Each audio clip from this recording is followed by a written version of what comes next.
अस्सलामु अलैकुम वरहमतुल्लाहि वबरकातुहू। अऊज़ु बिल्लाहि मिनश शैतानिर रजीम। बिस्मिल्लाहिर रहमानिर रहीम। रब्बना ला तुज़िग़ क़ुलूबना बअद इज़ हदैतना व हब लना मिन लदुनका रहमा इन्नका अंतल वहाब। ऐ अल्लाह ताला, तू हमारे दिलों को हिदायत देने के बाद टेढ़ा ना करिए और हमें अपनी तरफ से रहमत अता फरमा, बेशक तू बहुत अता करने वाला है। आज सूरह नाज़िआत का तर्जुमा तफसीर 15 आयत से शुरू है। ये अल-सादी उर्दू तफसीर से लिया गया है। मैं सिर्फ तर्जुमा और तफसीर ही पढ़ूंगी, अरबी आप खुद पढ़ लें। आयत नंबर 15 सूरह नाज़िआत। बिस्मिल्लाहिर्रहमानिर्रहीम। तहक़ीक़ आ चुकी है आपके पास बात मूसा की, जब पुकारा था इसको इसके रब ने मुक़द्दी तौबा में और कहा, जाओ फ़िरौन की तरफ, बिलाशुबा इसने सरकशी की है। बस कहिए, क्या तुझे रग़बत है इसकी कि तू पाक हो और मैं रहनुमाई करूं तेरे रब की तरफ कि तू डरे। फिर मूसा ने दिखाई फ़िरौन को निशानी बड़ी, इसने झुटलाया और नाफरमानी की। फिर वो पलटा फसाद की कोशिश करते हुए। फिर इसने सबको जमा किया और पुकारा, बस कहा, मैं हूं तुम्हारा रब सबसे बड़ा। तो पकड़ लिया इसको अल्लाह ने अजाब में आखिरत और दुनिया की। बिलाशुबा इसमें अलबत्ता इबरत है इसके लिए जो डरता है। ये 26 आयत तक का तर्जुमा था। अब इसकी तफसीर 15 से 26 तक की। अल्लाह तबारक व तआला अपने नबी मोहम्मद मुस्तफ़ा सल्लल्लाहु अलैहि वसल्लम फरमाता है, ये एक अजीम मामले के बारे में इस्तेहफाम है, यानी एक अजीम मामले के बारे में एक क्वेश्चन है जिसका वक़ू मुहक़्क़क़ हो चुका है,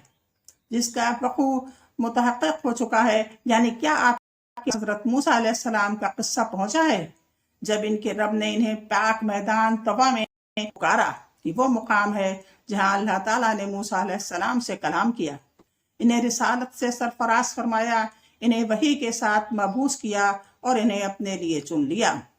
फ़िरौन के पास जाओ, वो सरकश हो रहा है, इसे निहायत नरम बात लुत्फ़ खिताब के जरिए से इसकी सरकशी, शिर्क और नाफरमानी से रोको, शायद कि वो नसीहत पकड़े या डर जाए।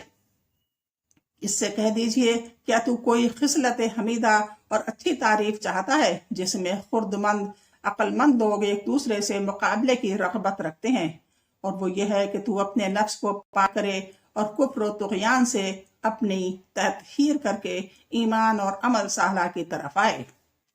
यानी मैं इसकी तरफ तेरी रहनुमाई करूं और इसकी नाराज़गी मवाक़े में से इसके रज़ा के मवाक़े बाज़ा करूं। यानी मैं इसकी तरफ तेरी रहनुमाई करूं और इसकी नाराज़गी के मवाक़े में से इसकी रज़ा के मवाक़े बाज़ा करूं। बस जब तुझे सरात मुस्तक़ीम मालूम हो जाए तो डर जाए। जिस चीज़ की तरफ हज़रत मूसा अलैहिस्सलाम ने फ़िरौन को दावत दी थी, फ़िरौन ने इसे कबूल करने से इनकार कर दिया। बस इसने इसको बड़ी निशानी दिखाई, यानी बड़ी निशानी के जिन्स, और ये इन निशानियों के तअद्दुद के मुनाफी नहीं है।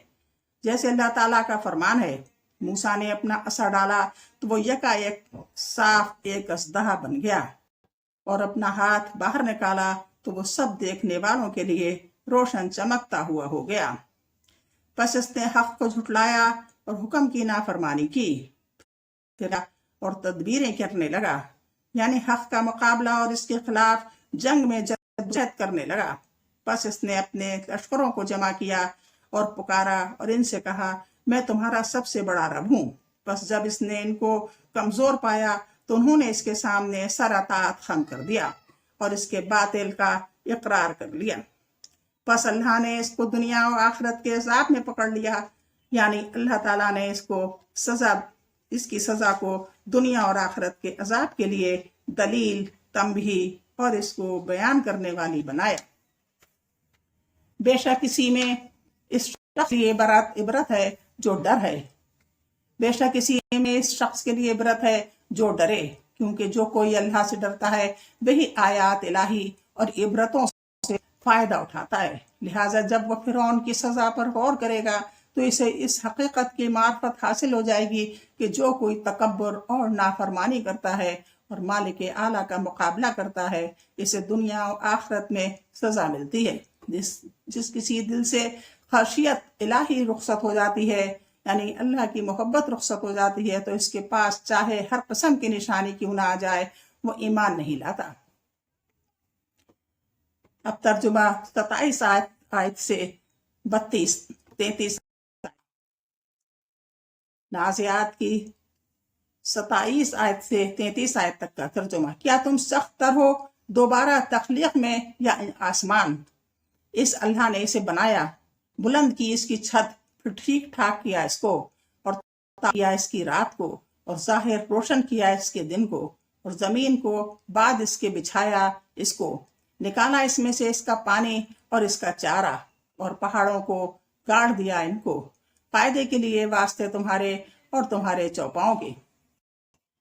تفسیر۔ اللہ تبارک و تعالیٰ آخرت کو اور اجساد کے یعنی جسموں کے دوبارہ زندہ کرنے کو بعید سمجھنے والوں کے لیے واضح دلیل بیان کرتے ہوئے فرماتا ہے، اے انسانوں، کیا تمہارا بنانا زیادہ شدید ہے یا آسمان کا، جو بڑے بڑے اجرام، طاقتور مخلوق اور انتہائی بلندیوں والا ہے؟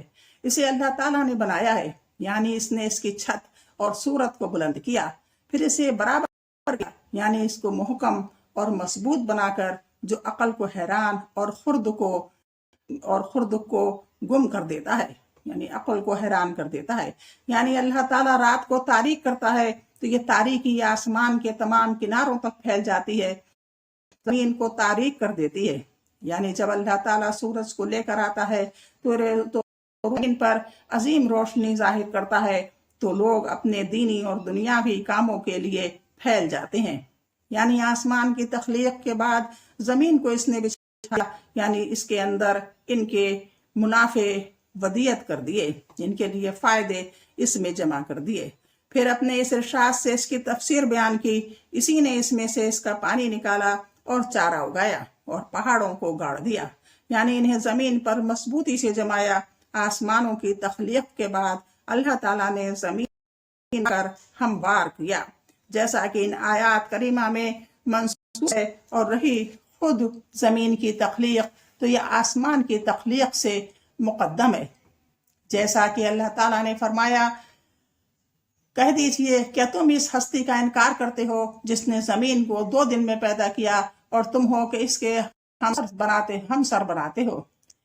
وہ تمام جہانوں کا رب ہے، اور اس نے زمین کے اوپر پہاڑ رکھ دیے ہیں، اور اس کے اندر برکت رکھ دی، اور 4 دن میں اس کے اندر اس کی غذاؤں کو مقدر کر دیا تمام طلبگاروں کے لیے یکساں طور پر۔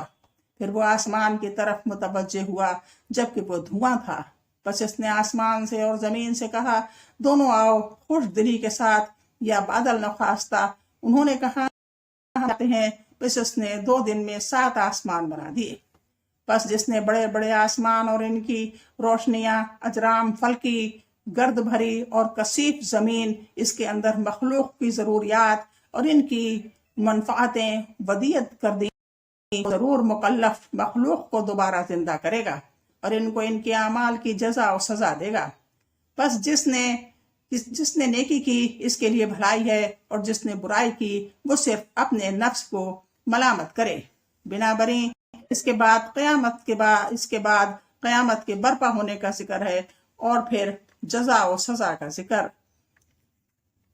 اس کے بعد قیامت کے برپا ہونے کا ذکر کیا، اور پھر جزا و سزا کا ذکر کیا۔ یہ 32 آیت تک کا ترجمہ و تفسیر تھا نازعات کا۔ اب انشاءاللہ کل ملاقات ہوگی۔ اللہ حافظ، السلام علیکم۔